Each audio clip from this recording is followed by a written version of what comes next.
पुराने जमाने में एक फिल्म आई। उस फिल्म में एक गाना था, राम तेरी गंगा मैली हो गई, पापियों के पाप धोते धोते। उसी तर्ज पर भारतीय जनता पार्टी आजकल अपना रुख कर रही है। भारतीय जनता पार्टी में अब वो सारे नेता हैं जिनके ऊपर कांग्रेस में रहते हुए भ्रष्टाचार के आरोप थे। अब भारतीय जनता पार्टी में वो सारे नेता हैं जिनके ऊपर अक्सर भ्रष्टाचार के आरोप लगते थे, जो आपराधिक मामलों में शामिल थे, जो आपराधिक गतिविधियों में शामिल हुआ करते थे। आजकल वो सभी नेता, वो सभी लीडर्स भारतीय जनता पार्टी में हैं। आपने देखा होगा कि पिछले कुछ समय में लोकसभा चुनाव से पहले कांग्रेस और अन्य राजनीतिक दलों से छोड़कर भारतीय जनता पार्टी में आने वाले नेताओं की संख्या इतनी ज्यादा बढ़ती जा रही है जिसका हम अंदाजा भी नहीं लगा सकते।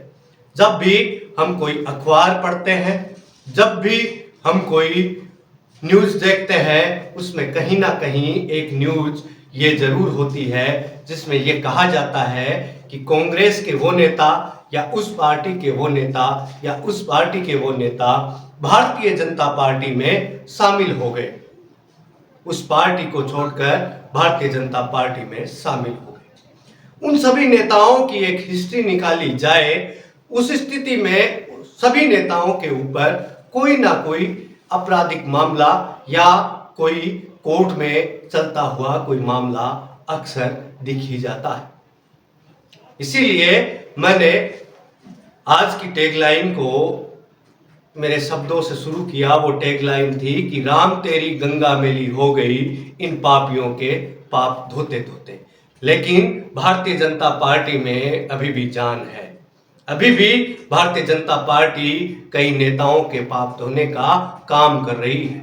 अभी भी भारतीय जनता पार्टी कई नेताओं के साथ कई नेताओं के पाप धोने को तैयार है। वैसे ही आपने एक बहुत ही तेजी से कांग्रेस से भारतीय जनता पार्टी में आने वाले एक हरियाणा के एक नेता का नाम सुना होगा, हरियाणा के एक ओलंपियन का नाम सुना होगा, हरियाणा के एक डीएसपी रैंक के अधिकारी का नाम सुना होगा। लेकिन 8 मार्च को कुछ खबरें निकल कर आई जिनसे ये पता लगा कि वो नेता भारतीय जनता पार्टी में क्यों आया। वो खबरें फर्जी भी हो सकती हैं, गलत भी हो सकती हैं, उनकी पुष्टि द बम्बार्ड और द बम्बार्ड की टीम का कोई भी सदस्य नहीं करता, लेकिन सोशल मीडिया पर वो खबरें वायरल है। मैं बात कर रहा हूं बॉक्सर, भारतीय बॉक्सर विजेंद्र सिंह की, जिन्होंने पूरे भारत का, देश का लोहा पूरे विश्व में अपनी बॉक्सिंग के जरिए मनवाया। मैं बात कर रहा हूं विजेंद्र सिंह की, जो बॉलीवुड में भी अपनी किस्मत आजमा चुके थे। मैं बात कर रहा हूं विजेंद्र सिंह की, जो अपने खेल के दम पर डीएसपी रैंक की एक नौकरी हासिल करते हैं। मैं बात कर रहा हूं उस खिलाड़ी की जो अक्सर राहुल गांधी के साथ देखा जाता था, राहुल गांधी की न्याय यात्रा में भी वो शामिल हुआ था। राहुल गांधी और उनके परिवार से नजदीकी ताल्लुकात रखने वाले विजेंद्र सिंह का हृदय परिवर्तन एक रात में कैसे हो गया, ये आपने भी सोचा होगा। दिमाग में एक सवाल तो आता है कि कोई व्यक्ति रात तक नेशनल कांग्रेस के कुछ वीडियोस शेयर कर रहा था अपनी वॉल पर। वो नेता सुबह सुबह भारतीय जनता पार्टी के मुख्यालय पहुंचता है और भारतीय जनता पार्टी का दुपट्टा अपने गले में डाल करके भारतीय जनता पार्टी के मुख्यालय से निकलते हुए स्पॉट हो जाता है। एक बड़ा नाम होने के नाते ये चीजें दिखाई दे जाती हैं। लेकिन अब एक खबर आ रही है विजेंद्र सिंह के बारे में। कहा जा रहा है कि उनके जानने वाले एक नॉन के ऊपर एक एलिगेशन लगा 26 किलो हीरोइन का, जिसकी अनुमानित कीमत 130 करोड़ रुपए है। और उनके ऊपर ये एलिगेशन लगा कि जिस व्यक्ति के यहाँ से ये हीरोइन बरामद की गई उसका लिंक विजेंद्र सिंह से सीधा सीधा होता है। अब आप इसे क्या मानेंगे? क्या ये एक केस से बचने का एक तरीका था? क्या भारतीय जनता पार्टी लोगों को डराकर भाजपा में शामिल कर रही? क्या भारतीय जनता पार्टी लोगों को आपराधिक लिंक से जोड़ करके उनको अपनी पार्टी की तरफ खींचने का प्रयास कर रही?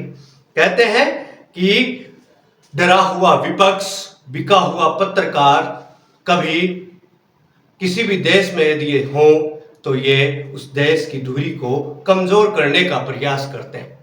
लेकिन भारत देश में पिछले कुछ समय से ये दिखता नजर आ रहा है कि जो लोग विपक्ष में बैठते थे वो आजकल पक्ष में बैठे नजर आते हैं।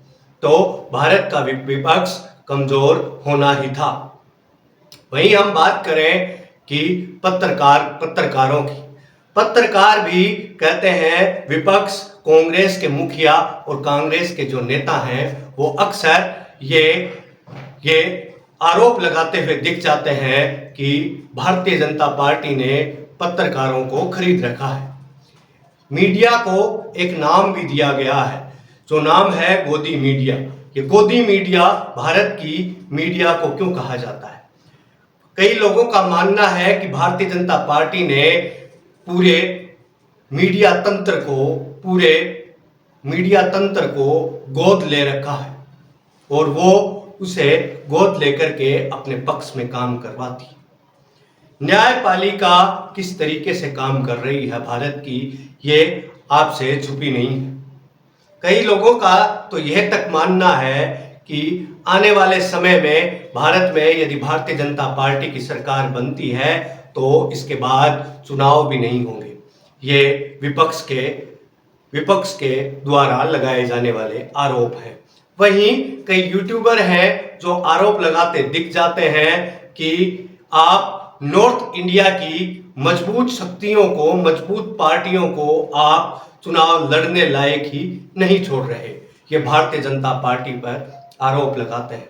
उनका आरोप है कि नॉर्थ इंडिया में दो पार्टियां सबसे बड़ी हैं, एक नेशनल कांग्रेस और एक आम आदमी पार्टी। नेशनल कांग्रेस के खाते सीज कर दिए जाते हैं इन चुनाव के मौकों पर और उसी वक्त, उसी दरमियान आम आदमी पार्टी के प्रमुख नेताओं को गिरफ्तार कर लिया जाता है। तो सामने चुनाव लड़ने वाला कोई दिखेगा ही नहीं। पार्टी के पास पार्टी फंड में यदि पैसा नहीं है, उन स्थितियों में कोई भी पार्टी कमजोर हो जाती है और किसी पार्टी के किन्हीं मजबूत नेताओं को यदि जेल में डाल दिया जाए तो वो पार्टी भी कमजोर हो जाती है। अब ये तो आने वाला समय ही बताएगा कि भारत का भविष्य किस ओर जाने वाला है। लेकिन वर्तमान स्थितियों में एक खबर ये थी कि विजेंद्र सिंह का एक लिंक मिला। लोगों का कहना है, मीडिया रिपोर्ट्स के अनुसार है, टाइम्स ऑफ इंडिया की वेबसाइट पर भी यही दिया गया है कि विजेंद्र सिंह का एक लिंक है जो एक तस्कर से है, जो हीरोइन की तस्करी करता है। उसके पास से 26 किलो हीरोइन बरामद की गई। उस 26 किलो हीरोइन की कीमत मार्केट में 130 करोड़ रुपए है और उससे लिंक होता देख बॉक्सर विजेंद्र सिंह ने भारतीय जनता पार्टी का दामन थाम लिया और कांग्रेस का हाथ छुड़ाकर भाग निकले। अब ये तो भविष्य के गर्भ में है। ये चीजें या तो विजेंद्र सिंह जानते हैं या भारतीय जनता पार्टी के जो लोग जिन्होंने विजेंद्र सिंह को भारतीय जनता पार्टी में सदस्यता दिलाई वो जानते हैं, और या फिर यदि कोई जांच होती है तो उसमें तय होगा कि यह वाकया सही है या नहीं। हालांकि विजेंद्र सिंह का कहना है कि ऐसी कोई बात नहीं, मेरा किसी से कोई लिंक नहीं है। विजेंद्र सिंह उभरते हुए सितारे हैं राजनीति के। उन्होंने कई जगह अपनी किस्मत आजमाने का प्रयास किया, लेकिन आजकल वो राजनीति में अपनी किस्मत आजमा रहे हैं। मैं आपका दोस्त और होस्ट कपिल बाटर और आप देख रहे थे दैबम बाट। दैबम बाट माने कि राजनीति का सटीक विश्लेषण, नेताओं की दबी कुचली बातें राजनीति की बातें, आपके मुद्दे और आपके विचार, आपके नेताओं की सोच आपके समक्ष लाने वाला एक ऐसा चैनल जो आपको दिखाता है ये सारी चीजें। आपसे अभी के लिए मैं आपसे विदा लेता हूं। यदि आप यहां तक आए हैं तो इस चैनल को सब्सक्राइब कीजिएगा, और इस वीडियो को यदि आप पसंद कर रहे हैं तो इस वीडियो को आप लाइक कीजिए, कमेंट कीजिए और अपने दोस्तों को भी शेयर कीजिए। अभी मैं आपसे विदा लेता हूं। यहां तक आए इसके लिए आपका बहुत बहुत धन्यवाद।